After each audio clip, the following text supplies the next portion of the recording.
Исках да говорим по-рано. Просто ти се беше заета. Затова... Рей, ще кажеш ли някого? Що си мислиш, че трябва да казвам? Не знам. Клои, той е учител, грешно е. Как може да ми говориш така? Ти каза, аз ще го целувам докато не изпадне в кома, от която може да излезе само с още целувки. Да, но това не означава, че ще го направя в истинския живот, това е фантазия. Да, добре тогава, извинявай. Клои, той се възползва от теб. Ти не ставаш нищо за нас. Ние си имаме доверие. Да. О, да, извинявай, забравих. Ти знаеш всичко за любовта, нали? Имаш много опит. Я пак ми припомни с колко момчета си се целувала.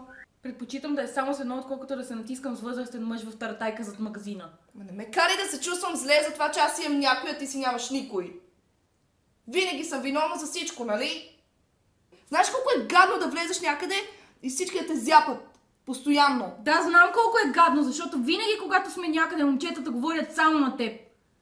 Както и да е. О, не знаеш, принцеса Клои! Не знаеш колко ти е трудно, не ми говори колко ти е трудно. Ти си... Каква? Няма значение. Хайде да кажи каква съм. Ти си ужасна приятелка, ужасна!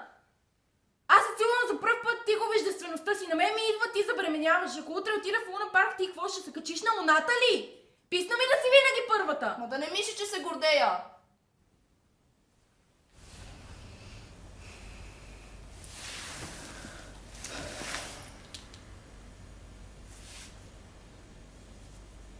Какво е това? Бременна съм. Ужас. Рей, ще кажеш ли нещо? Ужас, нали взимаше противозачатъчни? Спря ги. Защо? Пише, че се напълнява. И реши, че от бременността се отслабва. Сванах иронията. Какво ще правиш сега? Ще кажеш ли на господин... на Стивън? Не, По-добре да го направиш. ти не го познаваш.